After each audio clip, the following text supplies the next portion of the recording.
Students, welcome to my channel excellent English zone.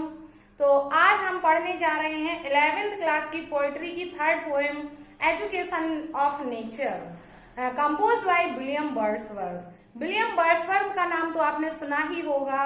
ये बहुत ही बड़े पोएट हैं and William Wordsworth is a great poet of nature. He is called the worshipper of nature, harbinger of nature. इन्हें nature का पुजारी के रूप में जाना जाता है। तो मोस्टली इन्होंने जो पोएम्स लिखी हैं वो नेचर पर ही लिखी हैं। अबव 500 इन्होंने 500 से भी अबव पोएम्स लिखी हैं नेचर पर। तो he is a great poet of nature. तो ये जो पोएम है एजुकेशन ऑफ नेचर, ये पोएम भी नेचर के बारे में भी है, जैसा कि इसका टाइटल है एजुकेशन ऑफ नेचर। तो पहले मैं आपको बता दूं कि आज हम पढ़ने जा रहे हैं एजुकेशन ऑफ नेचर की समरी। पहले हम एजुकेशन ऑफ नेचर पोएम की समरी समझेंगे, उसके बाद नेक्स्ट लेक्चर में हम इसको एक्सप्लेनेशन के रूप में पढ़ेंगे और इसका डिटेल स्टडी करेंगे। तो let's start the summary of the poem education of nature. तो जैसा कि इसका टाइटल है एजुकेशन ऑफ नेचर, प्रकृति की शिक्षा। तो एजुकेशन, तो जैसे एजुकेशन शिक्षा को हम सोचते हैं कि जो शिक्षा होती है वो कोई टीचर ही हमें देता है, लेकिन ऐसा नहीं है कि हमें केवल टीचर ही कुछ सिखा सकता है। तो सबसे पहली शिक्षा तो हम अपने परिवार में ही प्राप्त करते हैं, फिर हम समाज में लेते हैं, शिक्षा ग्रहण करते हैं समाज से, उसके बाद हम स्कूल में जाकर शिक्षा ग्रहण करते हैं। तो लेकिन यहाँ पर कवि ने बताया है कि किस तरह से हम प्रकृति से शिक्षा प्राप्त कर सकते हैं। इसके लिए कवि ने एक इमेजिनेशन चाइल्ड का यहाँ पर एक कैरेक्टर डेवलप किया जिसका नाम है लूसी। तो कवि कहता है कि लूसी जो कि एक इमेजिनरी चाइल्ड है, कहता है कि वो प्रकृति की गोद में ही पली बड़ी हुई 3 साल तक।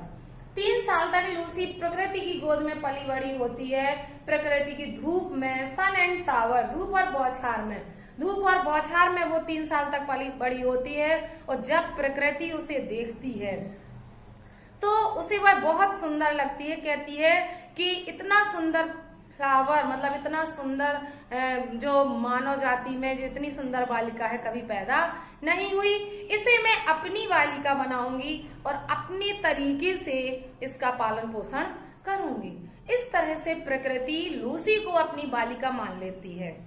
तो लूसी प्रकृति की बालिका बन जाती है और प्रकृति प्लान करती है कि किस तरह से प्रकृति के संरक्षण में लूसी का पालन पोषण करना है। तो लूसी का पालन पोषण कैसे होता है, कैसे यहाँ पर हमें कभी ये दिखाना चाहता है कि किस तरह से प्रकृति एक बालिका को अपने संरक्षण में सब कुछ सिखाती है। जो हम घर, परिवार और समाज से सीखते हैं वो सब प्रकृति ने लूसी को कैसे दिया। तो लूसी प्रकृति के संरक्षण में बड़ी होने लगती है, प्रकृति के साथ वो घूमती फिरती है और जब वो पर्वतों पर जाती है, पहाड़ों पर जाती है, तो वह एक हिरन के बच्चे की तरह उछलती कूदती है और उसका आनंद लेती है और प्रकृति से वो सब चीजें सीखती हैं जो प्रकृति में छिपी हुई हैं। वो प्रकृति में जब घूमती है तो अपने कान लगाकर झरनों का एहसास करती है, किस तरह से कलकल करते हुए झरने बहते हैं, उसे बहुत प्यारे लगते हैं। तो प्रकृति की हर चीज उसे किस प्रकार से शिक्षा देती है। तो देखिए, कहते हैं कि जो प्रकृति के जब वो रहस्यमयी जगहों में कान लगाती है और उसे कलकल करते हुए झरने सुनाई देते हैं तो उसके चेहरे को वो सुंदरता प्रदान करते हैं। तारे उसे बहुत ही प्रिय होते हैं, लेकिन जब वो उन तारों को देखती है तो उसको चेहरे पर एक शोभा प्रदान होती है। तूफान जो है, प्रकृति में तूफान भी आते हैं, तो तूफान जब आता है, जब तूफान आता है तो जब वो उसको देखती है तो उसके चेहरे को एक नया रूप प्रदान करता है वह तूफान। और इस तरह से छोटी कलकल करती हुई नदियां उसको सुंदरता प्रदान करती हैं और प्रकृति के साथ वो हर स्थान पर जाती है और उसके वातावरण से कुछ न कुछ सीखती है।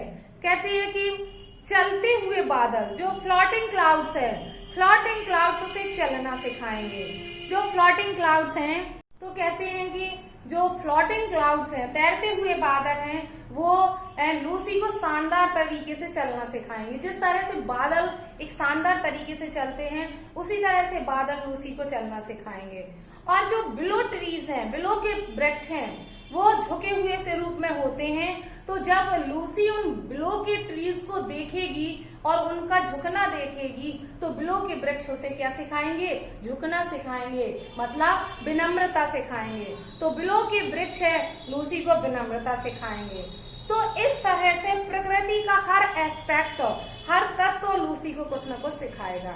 इस तरह से लूसी की शिक्षा होती है।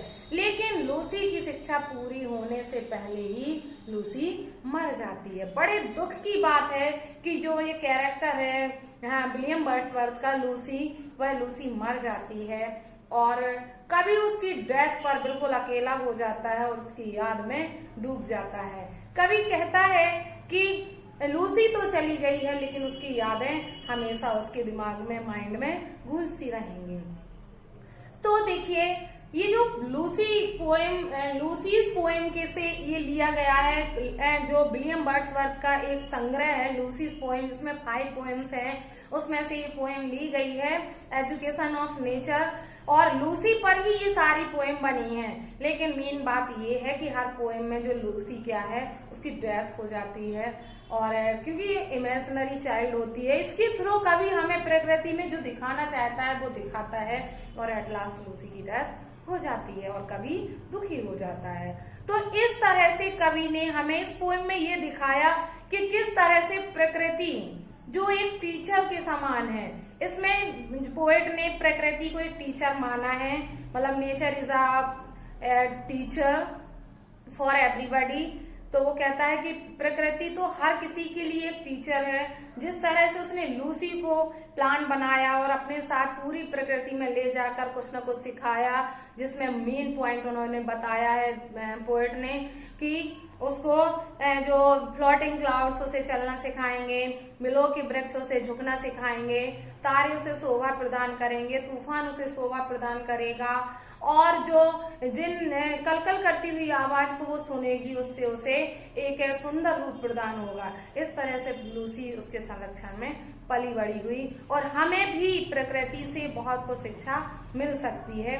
जिस तरह से प्रकृति ने लूसी को शिक्षा दी, उसी तरह से हम भी प्रकृति से कुछ न कुछ सीख सकते हैं।